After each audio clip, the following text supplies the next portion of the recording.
All right, Coach Abel here with Coach Weiss, the Abel Body Experts. This is our final segment, and I don't know how many segments we've done, but I'm enjoying this because I get to brag about my good friend here, Coach Weiss, breaking some records in powerlifting in the last couple months, and just on a whim thought he'd get back into it, and lo and behold, as the machine always does, just friggin' owned it.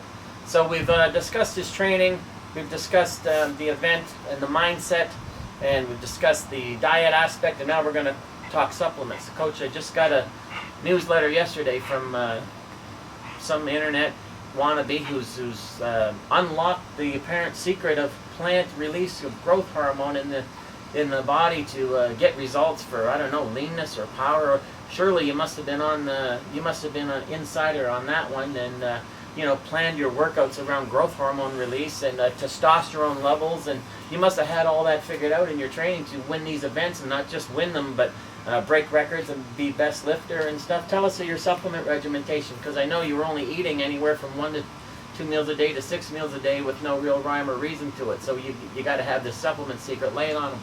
Well, the truth of the matter is I haven't taken any supplement of any consequence, and I actually forget now, but it's probably got to be getting on 6 years now. No, come on, you're gotta be kidding me. There's been no multivitamin even. No, I've probably had a handful of protein shakes in the last 5 years, mostly because... So you're not walking around when you're doing your 10 sets of squats, you're not walking around with your Perry drink and making sure that you're carb fueled while you're sitting between sets there? You're not sipping away on a sugar drink? No, I got a bottle of water with me that I go fill up periodically out of the fountain, so it's not even this ion exchanged neutral. Okay, so let me interrupt. I must be a misunderstanding here. So the Perry nutrition, you're not doing that, but maybe that's because you said it's more of a practice thing and you're not going all out. There's no oxygen debt and no sweating in this type of training.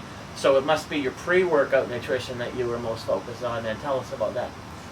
No, I didn't really put any thought into that either. I made sure that I had certainly eaten the day of my training, but I didn't. If that qualifies for pre-workout nutrition, well then I guess that's what it was. As long as I'd eaten in the previous 24 hours before I trained, I thought it was pretty good. And had some coffee. Yeah, I always have to have coffee. That's actually that is probably my secret supplement. Okay. I'm going to have to find a way to market that. Well, I have no problem with plugging caffeine for lots of reasons. Juan Valdez might get a little bent out of shape if I start stealing secrets. Well, you can put his name on the back and you can have his name tattooed across your traps. You know what? That's a good idea. I was looking for a sponsor, so maybe Nabob or somebody, if they see this, they can... So no pre-training nutrition, no peri-training nutrition, and what about post-training nutrition? What about creatine? I mean, you're into strength, so you must be pounding back the creatine to lift a little more weight. I mean, after all, you're in competition. Yeah, actually, no creatine, and of anything, I'm sure if you... So no stinky gas then? Yeah, if you actually looked at what actually works, I think creatine probably actually has some pretty valid stuff behind it, but I just never used it. Well, let's talk about the valid stuff behind it. I think is a good choice of words, and I think what we're getting at after all these segments is the valid stuff behind what you were doing is a whole lot of years of experience, a whole lot of years of know-how that you can't put in a formula for 10 other people to follow. No, and I thought that there was a whole lot more important things to worry about than supplement regimens and timing of nutrients and all this other stuff. Because your experience has told you that stuff is basically ridiculous. It doesn't really make any difference when it all comes down to getting into the gym and getting your workouts done and making the workout an actual efficient use of your time. So you were so honed in on the training because your job takes up the rest of your time that you just sort of let the rest of it go. Yeah, I let it happen when it happened. I ate when I was hungry, and I slept when I was tired, and I trained when I had time. Oh, I didn't train at this time of day no matter what, because that's not the way my life is. My schedule doesn't work that way. Well, so here's a question. Since we've destroyed all these myths of why people need a coach, I don't think people understand the difference between tactic and strategy, which I always talk about, because strategy is the program, and that's everything. Tactics, I mean, you can vary them day to day, like you said you did in your training. That's tactical, that's meaningless. Yeah. Whether you use the flathead screwdriver or the Phillips screwdriver has to do with, that's tactical. Yeah. You know, whether you need a screwdriver, that's strategical. Yeah. So I guess what people watching all these segments would be was what would I need a coach for then? And given that I've been making a living being a coach now into 4 decades, how would you answer that? Well, you need basically somebody with the experience to know the difference between what is important and what isn't important with everything that's out there. For you as an individual. Yeah, exactly. Like, I get emails all the time about, well, when's the best time for me to train, and how much rest should I be getting in between sets, and stuff like that. Like it's some external thing on the wall. Depending on the person and their goals, there is an answer to those questions. Coach. But the answer isn't universal, and it has to be gauged for certain people for certain goals, right? So I don't want people to get the idea that you should just go willy-nilly into the gym and everything's going to be glorious, because that's not true. You're at a specific level of expertise. Yeah, I wasn't going in there and winging it. Right.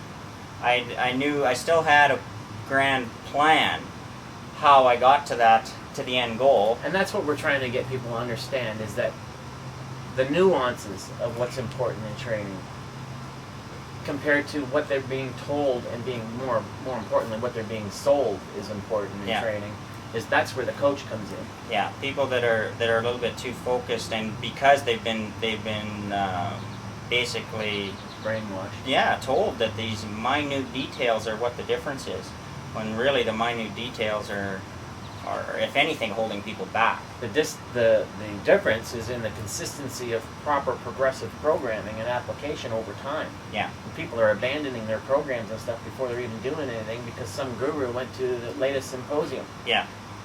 That's the problem. Yeah, a lot of people think that because they have short attention spans, they think that their program has run its course in 3 weeks or a month.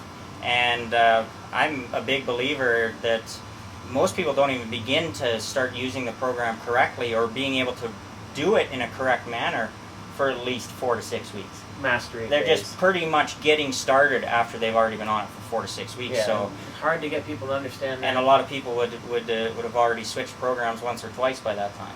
So we're speaking a lot of sacrilege here, Coach. No pre, peri, post stuff, and you still broke records and stuff. Maybe you're just relying on your genetics. No set workout, but definitely a set agenda. Yeah, a set plan, but not a... You could tweak as you go. Yeah, the plan isn't set in stone. Yeah. Biofeedback was your tactic. Exactly. Not clock on the wall, not numbers on the bar.